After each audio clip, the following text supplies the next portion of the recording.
Yeah, that's correct. All right. So, all right. Can you all see my screen?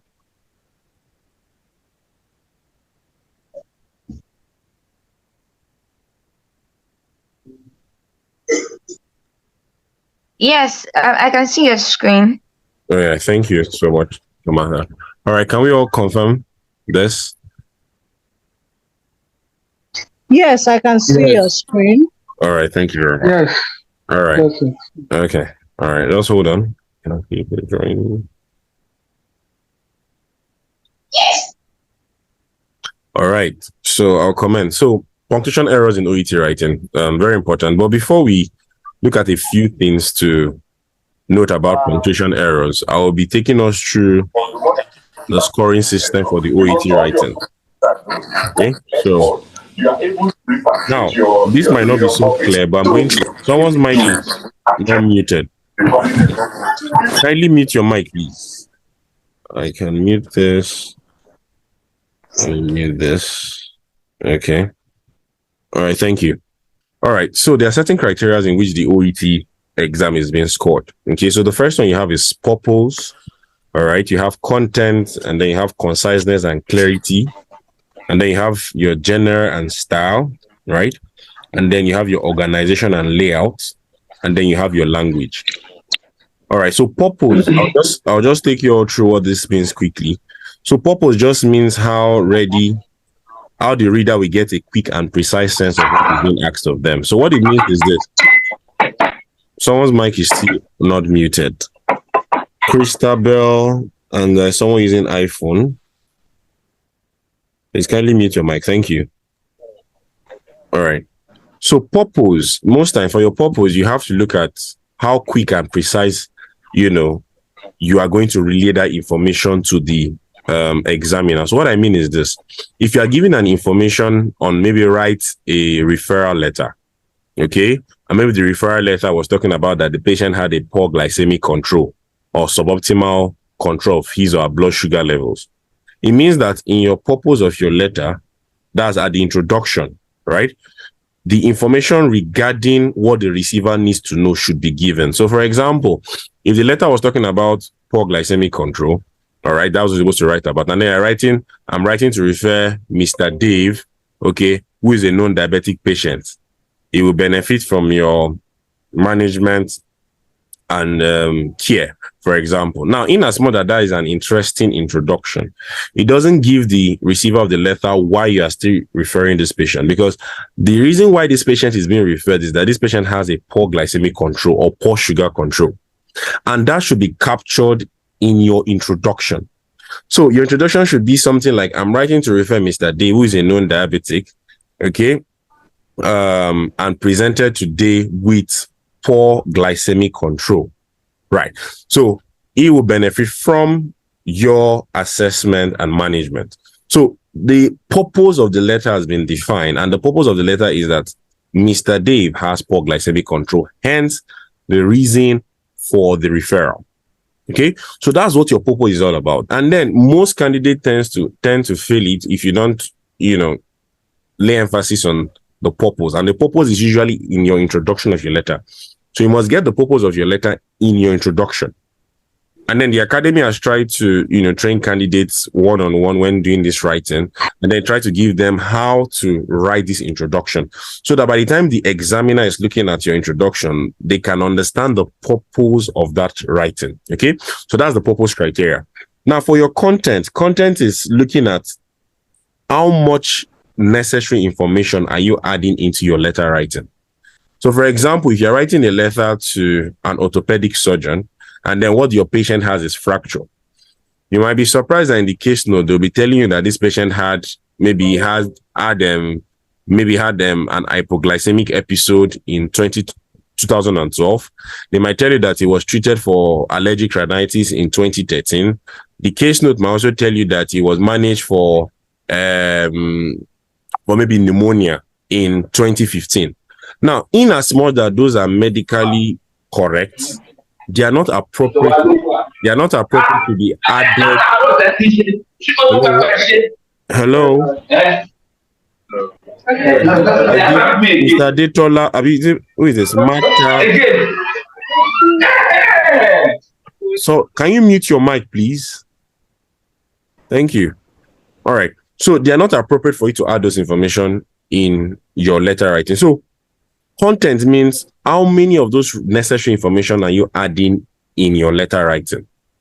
Okay, necessary information, important information. So for example, if I'm saying that a patient if I'm referring this patient for poor glycemic control, for example, and in the case note, I'm saying that the patient was diagnosed with diabetes in 2020, it's an important information. Why? Because the diagnosis helps, or when it was diagnosed, it helped to relate properly with the poor glycemic control the patient is having at the moment. So your ability to add that necessary information to your letter writing develops your content. Now, however, conciseness and clarity, which is the third criteria for your writing, looks at how you don't add irrelevant information. So conciseness and clarity is looking at don't add irrelevant information. All right. Content is looking at add necessary information. Conciseness and clarity means don't add irrelevant information. It will surprise you to note that OET gives marks, okay, for candidates that don't add irrelevant information. So, for example, as I mentioned earlier, if you are referring this patient for a fracture, and then the case notice tells you that this patient had allergic rhinitis treated in 2012, had pneumonia in 2015, a good candidate will not add those information as part of the past medical history in the letter because it is not significant and it's not related to what the patient is having at the moment. So you must understand conciseness and clarity so that you don't add irrelevant information. Now, the next one is your genre and style. So genre and style is looking at how the appropriateness, such as the register and tone of the document, purpose, and audience. Okay, so for example, what your genre and style is talking about is how you write your letter. Okay, it's very important. So for example, now if the patient presented to a clinic setting, okay, and maybe in that clinic setting, the patient was maybe had like tests being done, all right, and then it was reviewed. Now, if you're going to write that maybe in your letter, for example, okay, you have to write it appropriately that when the person is reading, the person understand that yes, what you're trying to talk about is a clinic setting. So, for example, if the clinic setting, so the patient presented on 21/04/2022, okay, with complaints of maybe headache, fever. Okay, is anyone having issues with the volume? Someone is complaining. Can you all hear me? Hello, can you all hear me? Hello? Yes, we can hear you. All right, someone is Yes, we can hear you. issues with the volume, so I'm trying to. All right, thank you. All right, so the general style is looking at how appropriate you are using that information. For example, the patient presented on 21/04/2022. All right, and then there were certain things that happened on that date. Maybe patient came and then the patient maybe had investigation, had some information and stuff. So the accuracy. So you cannot tell me that, for example, the patient that presented on 21st of April, maybe that's when the patient had investigations done, right? The patient now came 30th of April, and then that's when the diagnosis was made. However, in your letter writing, you're not telling us that it was 21st of April that the diagnosis was made. Meanwhile, that's when the investigation was carried out and not the diagnosis. So if you mix those information, okay, in your letter writing, you're going to get reduced marks for your general style. So your general style is looking at how appropriate is your information. So there, the patient came on 21st of April. Was that when the diagnosis was made? No, that was when investigations were carried out. So that was written exactly like that in your letter writing. Then on 30th, that's when the diagnosis of left ventricular failure was made.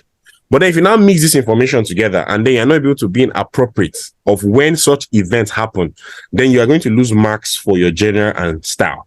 Now, the fifth one is your organization and layout. So organization and layout means there are different kind of letters. Remember, we have urgent referral letter, we have cold case referral, right? And then we have discharge letters, then we have transfer letters, okay? And then sometimes you can have update letters. Now, each of these letters that I've mentioned have the way that they are organized. So, for example, if the case note is telling you that you should write an urgent letter, for example, immediately you write your introduction, which I said your introduction should clearly define your purpose, right? Now, For an urgent letter or an emergency setting, your next paragraph after introduction should be the today's visit, right? Should be today's visit and not initial visit. Unlike a cold case referral, for example, that after your introduction statement, your next should be or can be, let me put it that way, can be your initial visit. That's for a cold case. But for an urgent letter, the organization is different. So, for example, if you are given an urgent letter in the exam and then you now start with introduction, your next paragraph was now initial visit, you're going to lose marks for organization and layout. So how structurally is your letter being organized? It's very important. And as I said, in the academy, of course, we try to guide candidates on how, the layout of, different kind of letter is, and then we provide guidance to that. So that contributes to your score. Now, the last one is your language. And it's your language is where you have your vocabulary, your grammar, your spelling, and your punctuation. So punctuations form part of your language criteria, okay, or criterion for your OET writing. And then if you're going to be making mistake in punctuation, there's going to be problems in your score system. So that means if you have an issue with your punctuation, you also have an issue with your language. And then if you have an English issue with your language, you're going to have a reduced score in your OET writing. So we'll be focusing on punctuation, okay, which is part of the language criteria for your OET writing. And then we're going to take it step by step. Okay. Now, okay, this is still the same thing I've explained, so we don't need to. So I said your purpose, I'll just look at it. So your purpose is typically referring someone to another professional. It needs to be immediately clear, okay, and apparent for the reader at the beginning. So for example, if you look at this now, I'm writing to refer the above patient who is suffering from worsening osteoarthritis. Your assessment and management are urgently required. Now, this is clear. Once you look at this letter, you know that what is this patient having? Not just osteoarthritis, he's having worsening osteoarthritis. And that's why you're referring. And then the letter is already telling me that it's an urgent letter. I don't need to go through your letter before I know it's an urgent letter. I'm already seeing it from your introduction, which has stated your purpose. Your assessment and management are urgently required. Of course, your purpose. Now, your content, I've already mentioned your content. Your content is you're adding the necessary information in your letter writing, okay? And it's very important. Now, some candidates will say, if I write more than, usually OET will tell you write between 180 to 200 words. However, it doesn't mean that in the exam, for example, if you write 205 words or 210 words, you now start looking for pen and eraser to start cleaning it. No, they will not still mark you down. In fact, to even shock you, the examiners don't even count your words. Okay, if you go to their site, they will tell you that the examiners don't even count your words. But however, the essence for this word count is to guide you so that you don't write too much and you don't write too little. For example, if I finish the exam and I'm writing 130 words in my letter, I should know that I've not done well. Okay? I should know that there are some necessary information that I've not added. And then I need to add it in that letter. Or then I finish my letter and then I'm writing 260 words. I should know that I've probably added some irrelevant information. Okay? And that can affect your score for your content. Same thing I mentioned for your conciseness and clarity. Your conciseness and clarity is how much information can you leave out? Okay, so the irrelevant information adds to your conciseness and clarity. So you remove irrelevant information. And then once you remove irrelevant information, then you can now have your marks good for your conciseness and clarity. Then your general style, as I've already explained, okay, is the appropriateness, okay, of how your language is, okay? So you cannot tell me certain information happened in this and then it's happening in so date, and then the person came for investigation on 24th. Meanwhile, you're not saying the diagnosis was made on so date. So you have to be very accurate as you're reading your case note. Know when certain events happen so that your appropriateness of your language will be in tune with your general style. And then your organization and layout, as I mentioned, is how well your paragraphs are arranged. Okay. For example, I should not expect that in your first paragraph for your OET writing, you should be telling me social history. So, for example, I will not say a candidate saying, I'm writing to refer Mr. Dave. He's a non-smoker and he's an alcoholic and he does not exercise in your introduction statement. You've already lost marks already for your organization layout because you expected that your first paragraph should be your introduction, and then depending on what kind of letter you are giving, you should follow suit, okay, with that arrangement so that you can have your organization layout. Now, the next thing here is your language. As I mentioned, your language has different criteria. Punctuation is part of your language criteria for your OET writing. So it's important, okay, that your punctuations are written. Now, the first thing you need to note about punctuation is that your punctuation starts immediately from your address, right? And then from your heading, from your greeting, and from your information. Now, for example, if you look at this information here, you can see that this is the address, okay? All right, you can see from this information here, I was able to get the address. Dr. Matthew, can you see here? Dr. Matthew Corrado, okay? That's the first thing I wrote here. And then the next thing was Flevo Hospital, okay? Endocrinology was written here. I didn't put that here. So endocrinology was the next thing here. Then Flevo Hospital, then 9 Mount Street Hunters Hill NSW, then Australia. You can see that I always tell most candidates, of course, you can put punctuation, you can put your comma, but then it's stressful. It's best to just avoid using any punctuation when you're writing your address. Okay? So you can just write this as straight like this. Dr. Matthew Corrado, endocrinologist, Flevo Hospital, 9 Mount Street Hunters, NSW, then Australia. And then you leave your space, you still write your date of referral, and then you write the name. Okay, that's the greeting of the doctor. So we can see, dear doctor, you put your small dot here. Okay, you put your small dot here before the Corrado. Now the reason why we're putting this small dot here and then we put here is because doctor was not written in full here. For example, if you wrote doctor in full, DOCTOR, there will not be any need. Someone's mic is on, please. Can you mute your mic? Thank you. All right. All right, thank you. So if you see here that there's a dot here, it's important you put this dot. Okay, this like full stop mark, right? Because the doctor here was abbreviated. For example, if I've written doctor in full, I will not need to put this dot here. So you don't put doctor in full and now start and put doctor. Say the playbook says so. No. The reason why it's written like this is because it was abbreviated and then you put a dot. So Dr. Matthew Corrado. But then apart from that, you can see that there was no comma here, there was no comma here, there was no comma there. Now, I did not say putting comma here is wrong. But however, just to make your letter just more easier and then you not start thinking of where should I put comma, where should I put full stop and stuff. You can write it as plain as this and you still get your good score. Then your dates too the same way. Dear Dr. Corrado, you can see you can decide to put a comma here if you want or not. But now the caveat is this. If you're going to put a comma in this greeting after dear Dr. Corrado, now listen, it means that in your concluding part of your letter where you write yours sincerely or yours faithfully, you should also put a comma there after the yours faithfully or after the yours sincerely. But if you don't put any comma here in this your greeting, you should not put a comma in your yours sincerely and yours faithfully.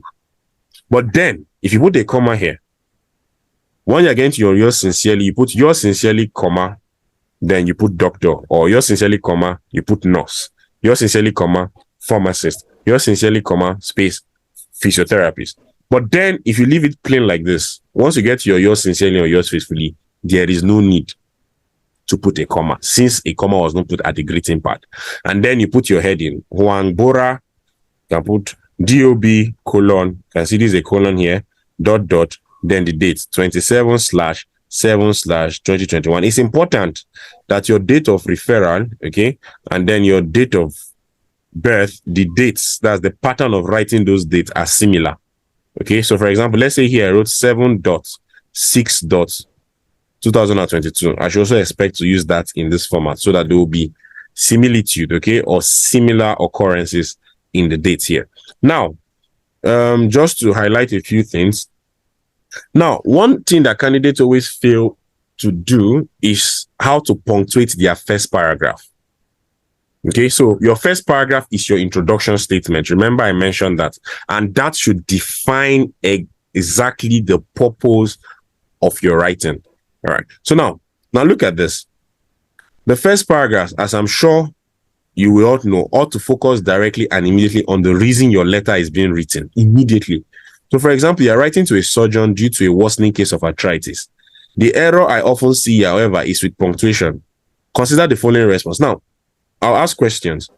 Now, I am writing to refer the above named patient who has worsening arthritis for a possible knee joint replacement. Who can tell me? So one person, you can just unmute your mic. Who can tell me, is there any issue here with punctuation?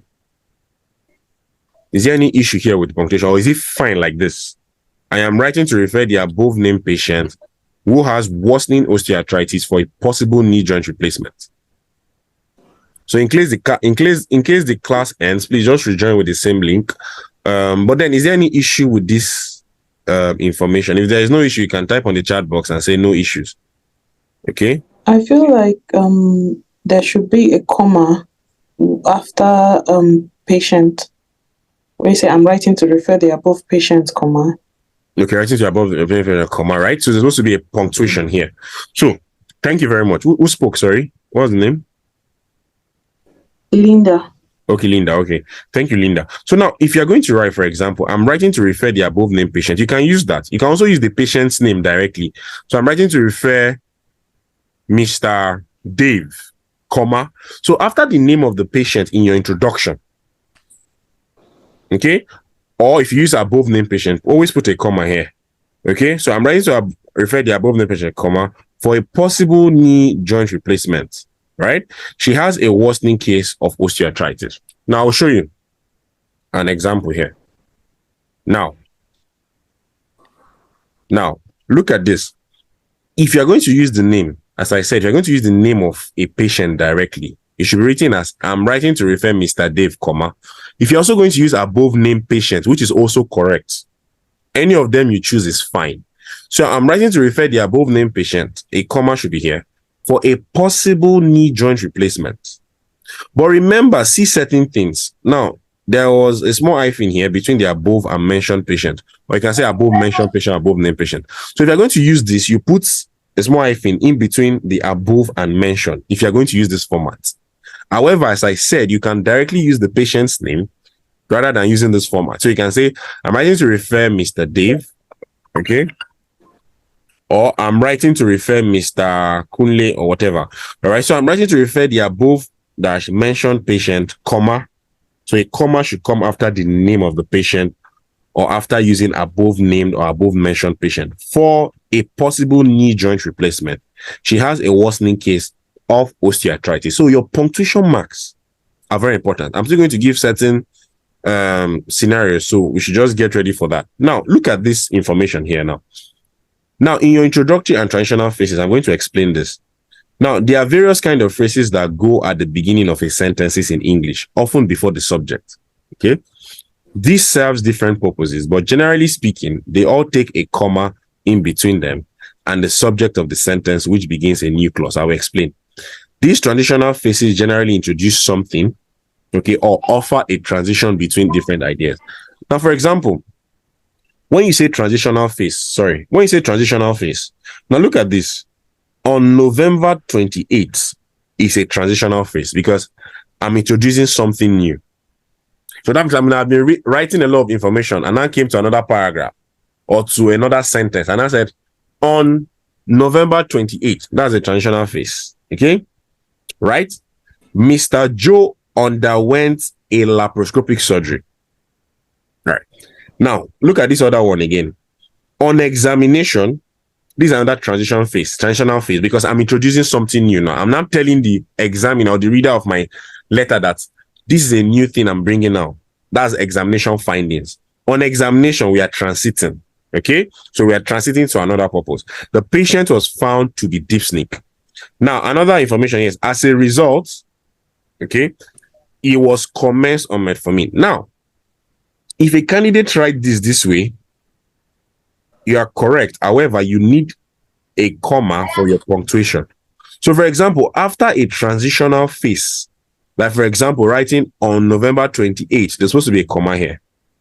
All right. So on November 28th, comma, right? Mr. Joe underwent a laparoscopic surgery. Same thing too for this. On examination, comma, not on examination, the patient was found to be dyspneic. No. On examination, comma, right? The patient was found to be dyspneic. On examination, comma, the patient was found to be dyspneic. Here too, you can see here, as a result, he was commenced on metformin. Not correct.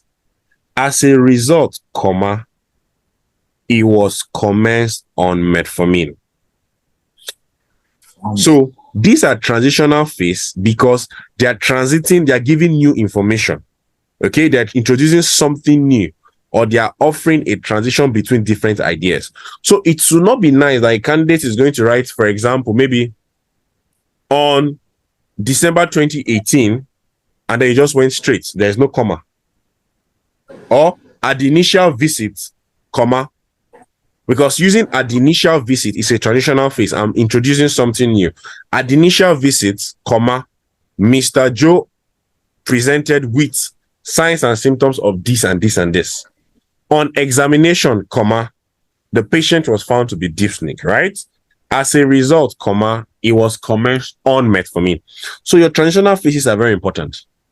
Okay, very important that you put a comma after introducing them. All right. So, like on November 2018, on examination, comma, as a result, comma, before you now continue with your main clause. Okay, it was commenced on metformin is the main clause, right? Joe underwent a laparoscopic surgery is the main clause. The patient was found to be dyspneic is the main clause. Why are they called main clause? Because they are not dependent.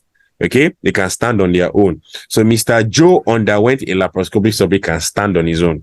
Okay, the patient was found to be dyspneic can stand on his own. He was commenced on metformin can stand on his own. So if you're going to add a transitional phase to a main clause, it's important that you put a comma. Okay, which is the punctuation that is accurate for this kind of setting. Now, one thing that's also important again for your punctuation is compound sentences. As I said, because this is an English test, okay, it's important that you don't use too much of simple sentences. For example, Jake was sent to the trichologist. Okay, very simple. You should use more of compound sentence. What do you mean by compound sentence? Okay, now compound sentence is different from complex, so don't mix it. So compound sentence means that you have an independent clause. Now look at this. And you have another independent clause. Okay, so you have two independent clauses joined or connected together with a conjunction. It becomes a compound sentence. So for example, let's look at this example. Very simple example. The cause of his air loss was unknown. It's an independent clause. Why did I say it's an independent clause? Because he can stand on his own. Jake was sent to the trichologist. It's an independent clause. He can stand on his own. However, some candidates will just come and write like this in the exam. The cause of his air loss was unknown. Full stop. Jake was sent to the trichologist. Full stop. In as much that it is grammatically correct, you could have made it better by making it a compound sentence.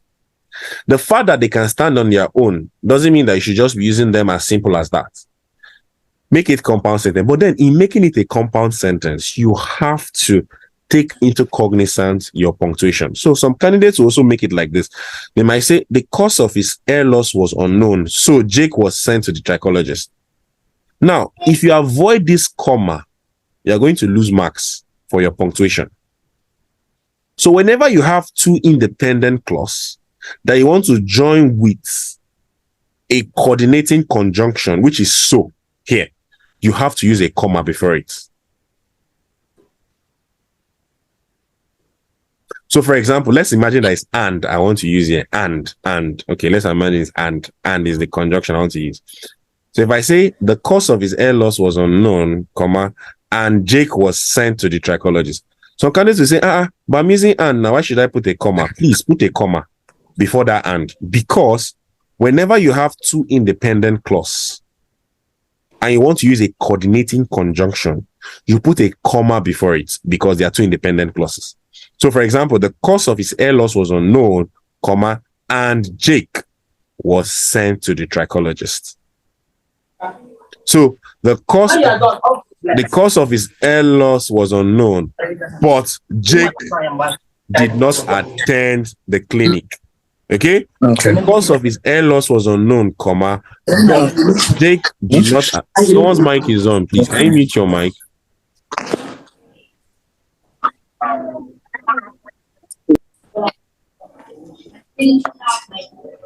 I don't know. Someone is using iPhone. Okay, all right, thank you.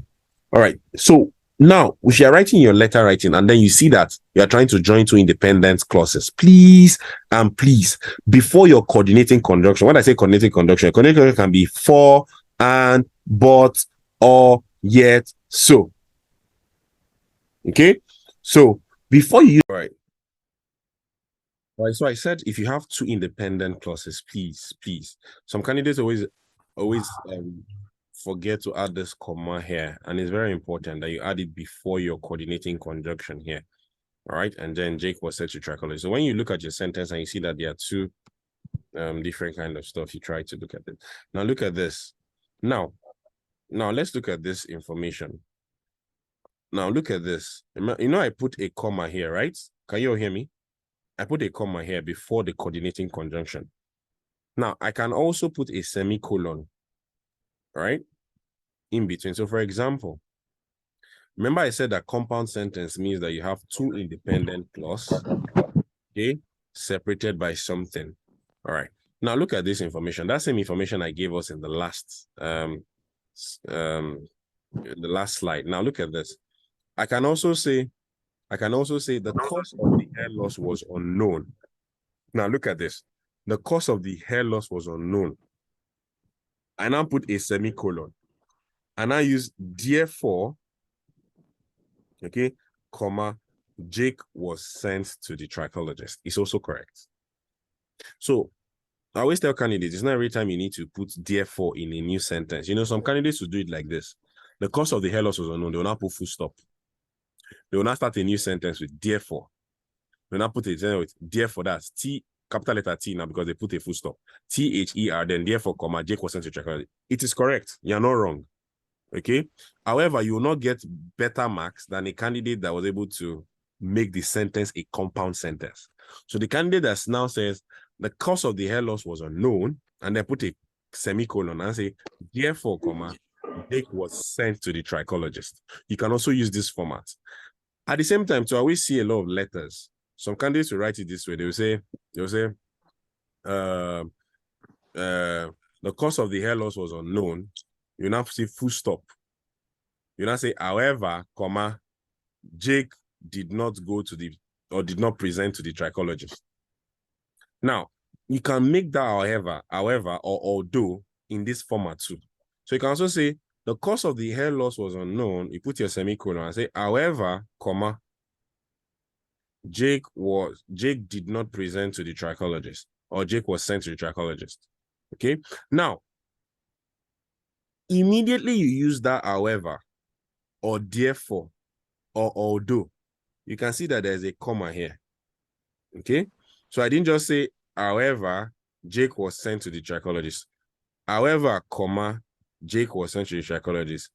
Therefore, comma, Jake was sent to the trichologist.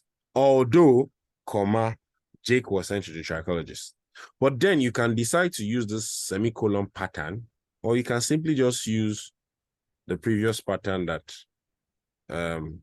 I showed us. That's this. Put your comma and then use your coordinating conjunction. Okay. So, or you decide to say, okay, fine. Let me tweak it a little. Put a semicolon, put your therefore, then you put a comma. All right. And then you have Jake was sent to the trichologist. Okay. All right. So these basically are more like connecting or conjunctive adverb. Okay.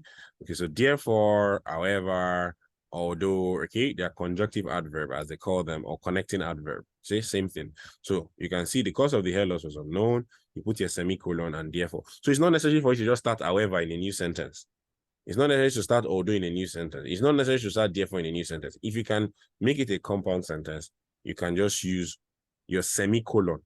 Okay, and then you put your therefore and put a comma, still grammatically correct. And then you get more marks because you converted that simple sentence to a compound sentence. So for example, if a candidate say, I'll reemphasize again, just says the cause of his hair loss was unknown and put a full stop. And I start another sentence and say, therefore, comma, Jake was sent to trichologist. You are correct. You are correct. However, you will not get good marks. And a candidate that was able to use his punctuations to make a sentence compound by using semicolon and then add that therefore and put a comma after that and say Jake was sent to the trichologist. Okay, very important. So that's for compound sentence. Now, warning. Now, you know everything they are warning. Okay, so using a comma to separate two independent clauses when there is no coordinating conjunction. Okay, now Look at this information. Now look at Brian, this. leave that place. Please mute your mic, please. AE, Dr. John. Please mute your mic. Thank you. Now look at this. Eye drops were administered. The patient was told to return that day. Now, eye drops were administered. I need your response. Is he an independent clause? Can he stand on his own? Can eye drops were administered? Can he stand on his own?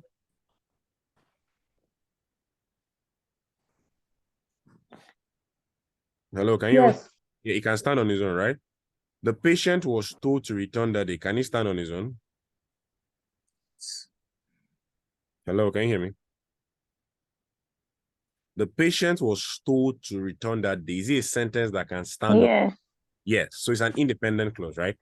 However, this sentence is not correct, right? Writing this way is not correct. Why is it not correct? Because after you put the comma, what are you supposed to put? Put a what? A coordinating conjunction, right? So supposed to have been eye drops were administered, comma, and the patient was told to return that day. So I always see a lot of letters, and I know what I'm saying. You see some people just say, eye drops were administered, comma, the patient was told to return that day. In our head, it sounds correct. Even in my head, it sounds correct. But however, grammatically, after you put a comma in between your independent clause, you must use a coordinating conjunction. I said the coordinating conjunction could be and, could be so, could be but, okay? Depending on which one you're using. But you don't just write it this way. Eye drops were administered, comma, the patient was told to return that day. No. Eye drops were administered, comma, and the patient was told to return that day. Makes it grammatically correct. Okay. All right. So let me go to the next one. Now, connectors. Okay. Connectors. So connectors are what connect sentences together. So for example, in OET writing, we can have gamuts of symptoms that the patient can present with. Let's say, for example, the patient presented with like 5 to 6 symptoms. Okay. Let's say the patient had fever, cough, headache, nausea, vomiting, and stuff. Some candidates, you know, what do do sometimes? They'll say the patient present with a fever, comma, cough, comma, headache, comma, nausea, comma, vomiting, comma, altered sensorium, comma, and then maybe last one, then I'll put full stop. A whole lot. But then when you have that gamut of information or that lengthy symptom or sign, as it were, it's important that you connect it properly using a connector. So, for example, I can say she presented with a fever. Remember, I didn't say fever. I said a fever. Okay, but that's another discussion for another day. Okay, but presented with a fever, comma, headache. I can now put and vomiting. Okay, I will now start another sentence to connect. I will now say additionally, comma, she also reported chest tightness and so and so. Now, whenever you have long symptoms or long signs or long things, to use a connector to connect them. Okay, you can use additionally, for example, or in addition. But whenever you're going to use a connector, like additionally, subsequently, therefore, ensure that you use a comma after that connector. So I should not expect a candidate to say, additionally, she also reported fever and chest tightness. No. Additionally, comma, she also reported fever and chest tightness. I can also say subsequently, comma, right? She was commenced on lisinopril 20 milligram daily. Therefore, comma, she underwent a laparoscopic surgery. So after your connector, ensure that you put a punctuation. And that punctuation you should put should be a comma. Right. Very important. Okay, that's for connectors. We're still going to come back and then we're going to ask questions. Now, another important part, okay, is items. Okay, listing so many things. Now, another errors that candidates make is this. They will put this information. They will say, they will say Mr. Steven was advised to take antibiotics, painkillers, and muscle relaxants. Some candidates always write that without this comma before the and. Another way, some candidates always write is this. They'll put Mr. Steven was advised to take antibiotics, painkillers. They'll still put comma without and, or they'll just put comma, muscle relaxant, and they will not put a full stop. Notes, always note, you can never put a full stop. You can never put, after a comma, okay, you should not put a full stop. So what I mean is this.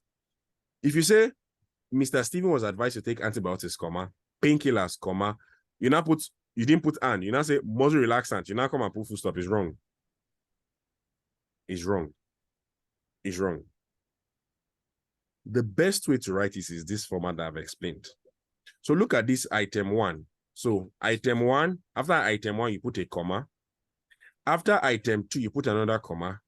And then between your second item and your third item, or let me put your penultimate, which is your second to the last item, and your last item, you connect it with a comma and together. Comma plus and together. Don't make these mistakes. Now, so for example, look at this.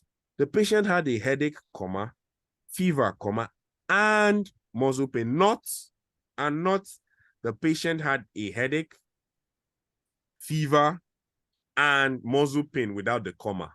No. The comma should come and then you put your and. Or some candidates will say the patient had a fever, a headache, comma, fever, comma, muscle pain. They'll not put full stop without and. No. It is the patient had a headache, comma, fever, comma, and muscle pain. Another example here is Mr. Steven was advised to take antibiotics, comma, painkillers, comma, and muscle relaxants. And not Mr. Steven was advised to take antibiotics, painkillers, and muscle relaxants. No. A comma should be there before your last item that you're listing. Okay? So if you're listing ideas or items, you write it in this format. Okay? So the patient has a headache, fever, and muscle pain. Okay? Very important. Now, another punctuation I'm going to explain here is the use of your semicolon. Your semicolon are very, very important in OET writing. And if you can master the act of how to use your semicolon, it's going to help you in your writing. Now, let's look at this. Let's look at this information. Now, a semicolon instead of a comma can be used to separate list items when they already contain commas. Now, remember, let's go back to this. Let's go back to this. I'm not paying sorry. Kindly mute your mic. Thank you. All right. So now, remember that these antibiotics, okay, painkillers and muscle relaxant, I didn't write anything about dosage. I didn't write anything about them. Okay, so I just separated them easily with a comma. Now let's look at this together. Now look at this information. Now look at this. Now, first of all, before I start explaining this, I need to explain how to write punctuations for your prescription writing. Now look at this word, lisinopril. I didn't just say lisinopril 20 milligram daily. Lisinopril, comma, 20 milligram daily. So before the dosage, always put a comma. Or immediately after the name of the drug, you put a comma. So lisinopril, comma, 20 milligram daily. Now look at this. Metformin, just remove your eye from this semicolon. I'm going to explain this. Metformin, see the way I wrote it, comma, all right, 1000 milligram with his evening meals, and amlodipine, a comma is here, then 10 milligram once daily. Okay. Now, look at this information here. Now, imagine, let's just imagine, okay? Let me just make this slide a little bit smaller. You can just zoom from your end, okay? I just want to edit something so that we'll look at it together. Imagine that. Just imagine this. Imagine this now. Let me move this semicolon here. Let me move this semicolon here. That semicolon I put in between. Imagine I'm writing it like this. It takes lisinopril, comma, 20 milligram daily, comma, metformin, comma, 1000 milligram with his meals, and amlodipine, comma, 10 milligram daily. Something is not grammatically correct here. Because what semicolon helps to do is that it separates items that already contain comma already. So if you have list of items like your prescription writing that already has comma in them, it is best to separate with a semicolon. Now, what I mean is this. If I adventure, look at what I'm going to write now down. Okay. So let's say let's assume that I want to write. Let's assume someone's mic is on. Oh, please mute your mic. Mute your mic. Kindly mute your mic, please. Thank you. All right. Let's assume that I want to write. Let's assume here I want to just write. I just want to write lisinopril, metformin, and amlodipine alone without their dosage. So I can say it takes lisinopril, comma, metformin, comma, and amlodipine.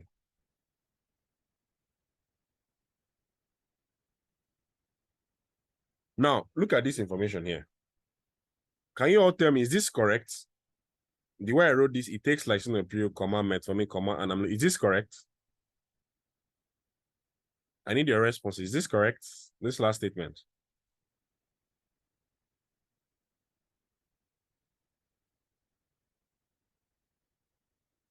Okay, is this correct?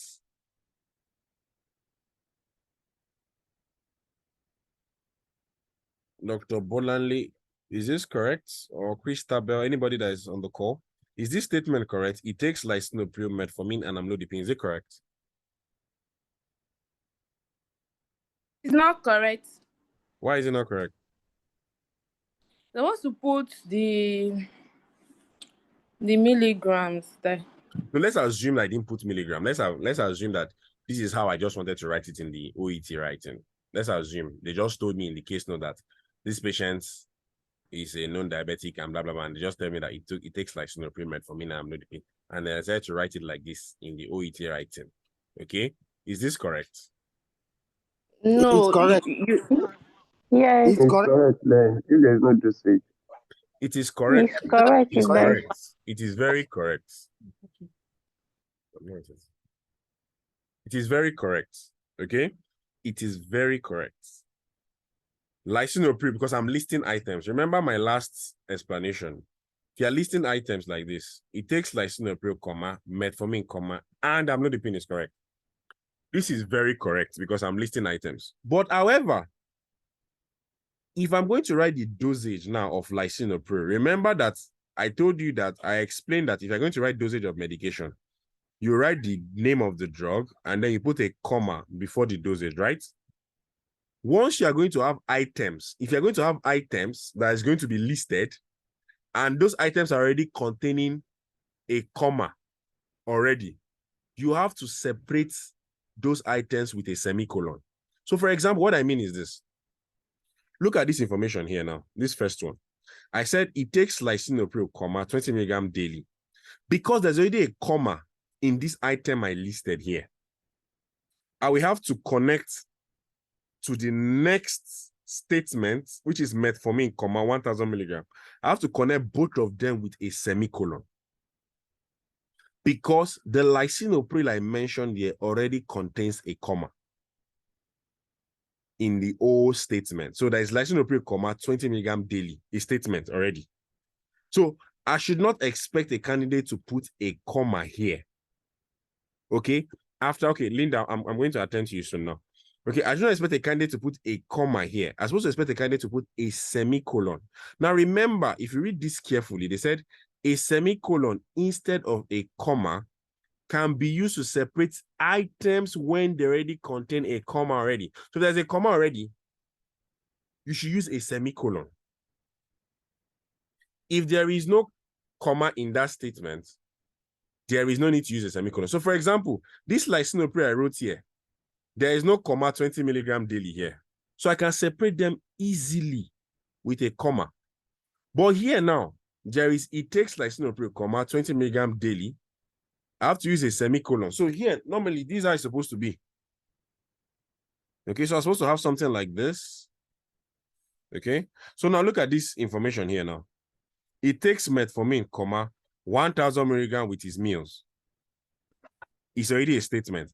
I should not put a comma here because this item I listed here already contains a comma. So I should adequately separate them with a semicolon. So you can say I separate them with a semicolon. Semicolon, lisinopril, comma, 10 milligram. Okay, you can see it now. It takes metformin, comma, 1,000 milligram with his evening meals, and I use the semicolon to separate it. However, if this statement only mentioned it takes metformin, I did not put 1,000 milligram with his evening meals. I will not need to use a semicolon. I'll just say it takes metformin, comma. I'll just bring this lisinopril, okay, comma, and amlodipine. That's all, okay, and I'll be correct. But then once you have a list of items that within that item already, it already contains a comma. If you now want to join them to make a sentence, you have to use a semicolon to join it. Okay? So Dr. Linda, you wanted to ask something, please. Yes, please. I'm not clear on something. So Okay. my question is, does this mean that if there's a medication, there has to be a comma after it before the dosage of the drug? Yes. So if you have lisinopril, for example, there should be a comma before the dosage. That's the accurate writing in OET. Okay, that's the accurate, right? Not lisinopril 20 milligrams, comma. No. Lisinopril, Okay, comma, that's wrong. 20 Okay. milligram. Yes. So Okay, that's not immediately, okay, no problems. Thank you. Immediately you write the name of the drug. That's when you put your comma before the dosage and frequency. So if you write the name of the drug, you put a comma before the dosage and frequency. So lisinopril, comma, 20 milligram daily. Metformin, comma, 1,000 milligram with his evening meals. Amlodipine, comma, 10 milligram once daily. So now what I'm trying to say here is that now what is wrong in this statement? Who can tell me what I wrote here now? It takes these sentences here. What is wrong? What's punctuation mark is missing here? Oh, and where the am I supposed to put it? semicolon. So The where should I put the semicolon, semicolon? because after metformin, semicolon. After daily. Is it after After After daily. is it in between these two? Daily. Huh? Yeah, in Yes. between daily and After metformin. daily. Yeah, so I'm supposed to put here, Abby, semicolon here, Abby. Then metformin, comma, 1,000 milligram with his evening meals. Now remember, because amlodipine is the last medication here. Amlodipine 10 milligram was the last medication here. I don't need to use a semicolon to connect them. So let me explain what I mean now. Okay, just hold on. So now what I mean is this. Let me just take it here. So we have agreed that we should put a semicolon here, right? All right. So now let me just copy this. Let me just copy this information and paste it down here. Okay. So I'm still copying the same information. I just want to post it here. Now, so we have similar information. All right. So now look at this. This is correct. Okay, this is the same thing as this. Now, but let's imagine that there were 4 medications. 4. Imagine, know that here is just 3 medications: lisinopril, metformin, and amlodipine. Now, let me add lisinopril now to this. Let me add lisinopril to this. No, let me add let me start atorvastatin.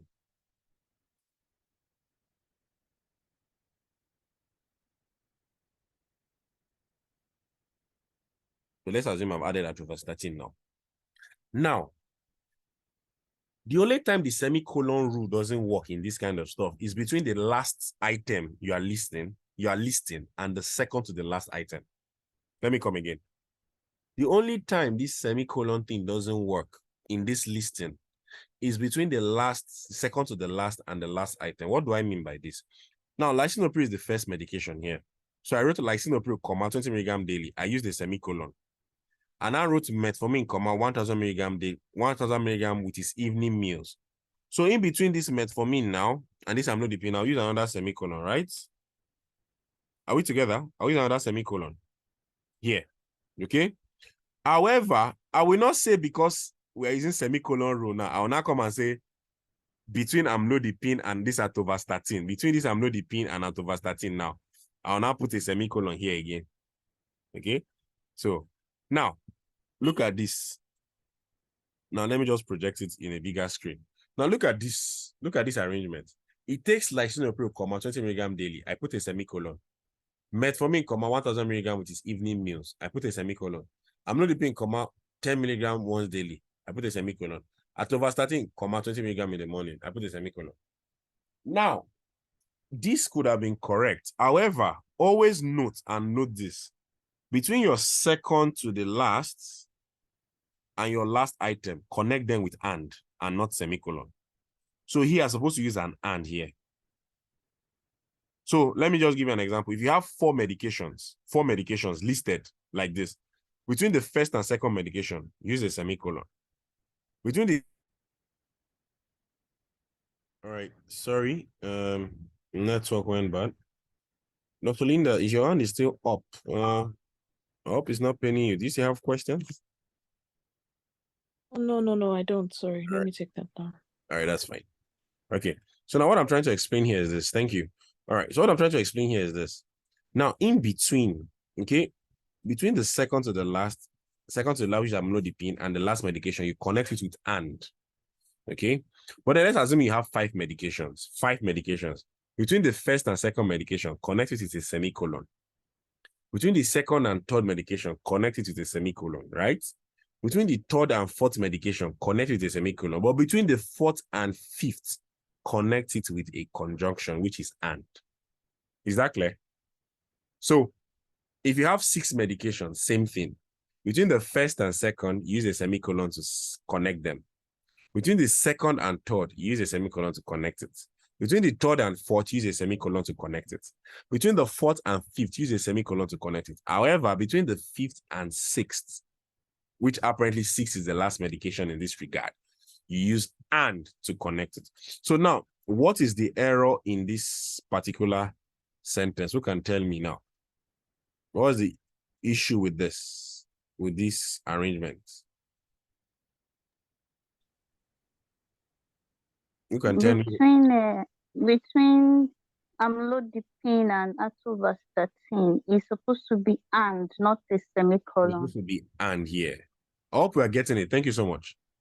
So it's supposed to be and here, okay?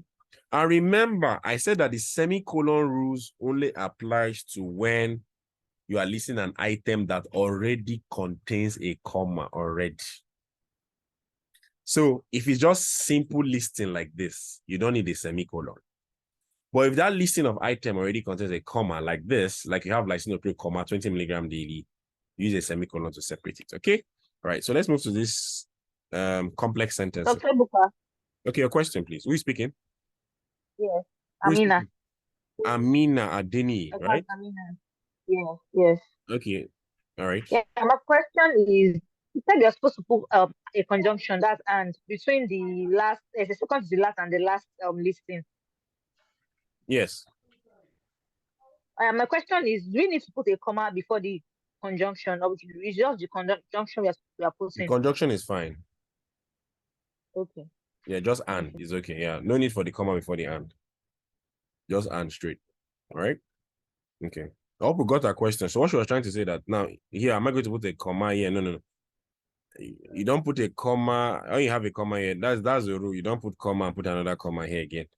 I'm not putting comma 10 milligram once daily and okay, atorvastatin, 20 milligram in the morning. No need for the comma before the and.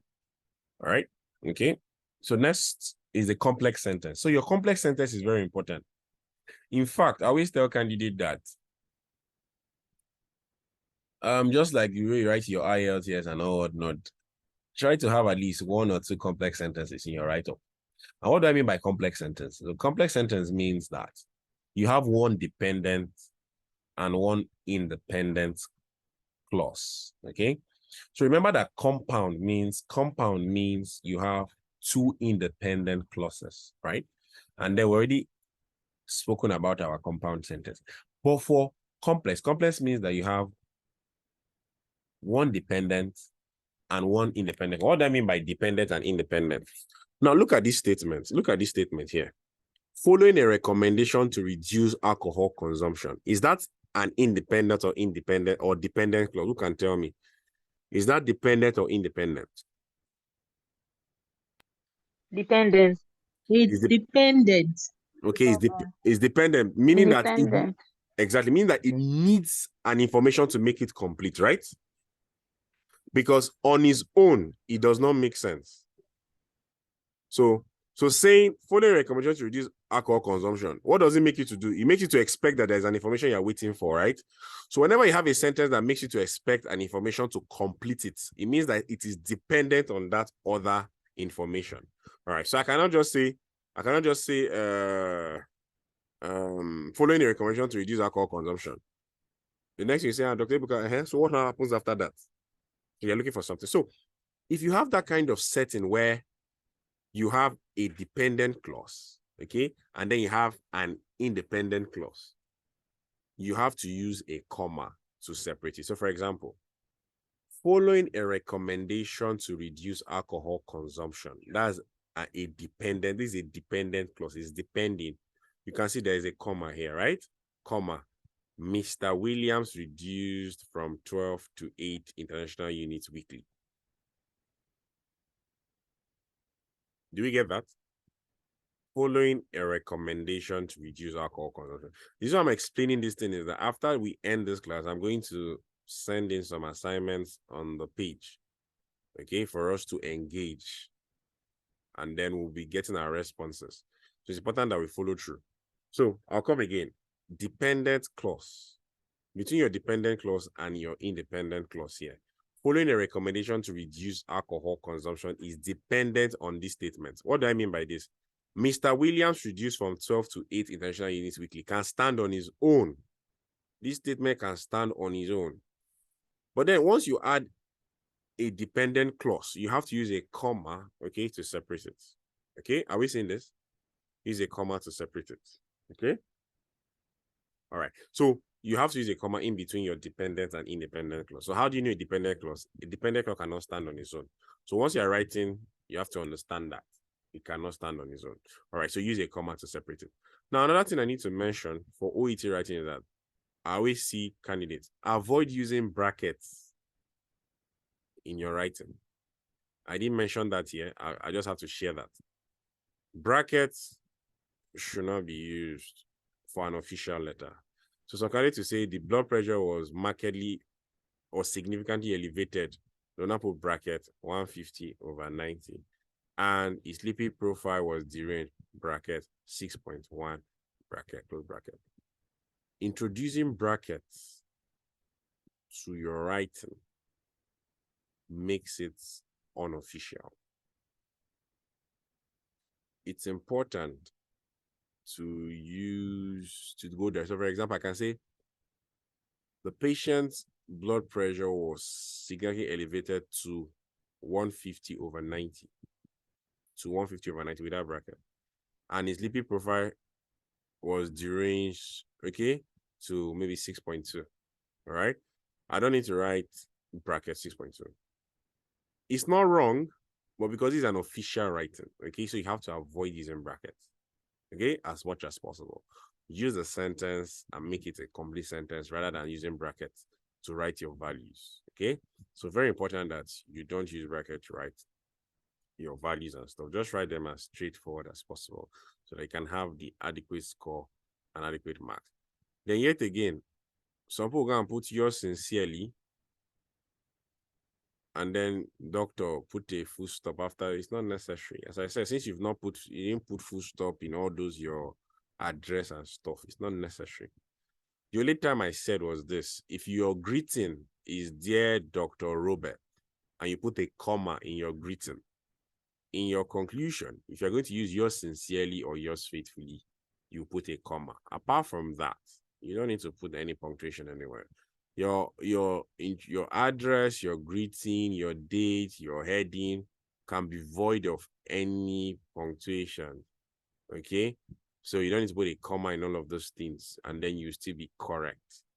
Okay, so if you know where you put your comma, if you want to put your comma, fine. If you want to leave it simple, good. It will also help. Okay, but your punctuations make a good mark. I can tell you the truth, makes a very, very, very, very high contribution to your language criteria for your OET writing. Okay, so these are little punctuation errors. Okay, and then your full stop, please. If you end any sentence or anything, put full stop. Don't just assume that. I always tell candidates, once you are going through your letter, apart from looking for your grammar, other criteria, also look for, did you put full stop at the end of this sentence? Once you don't put a full stop at the end of the sentence, you lose marks. So for example, this one and I didn't put full stop is not correct. As it's correct, but then I'll lose marks because I ought to have put full stop, except there's something else I wanted to write again after that. So when you're going through all those stuff, ensure you're looking for all those things. I didn't put full stop. You might be carried away. Honestly, you might be carried away that you forgot to put your full stop. And then another thing I always see candidate put in, they will put slash. So for example, you might have a disease condition. Now listen, that they'll put something like relapse. Okay, they will not put relapse, they will not put slash complication of pericarditis. Some candidate too will now go and write in the purpose, that's the introduction.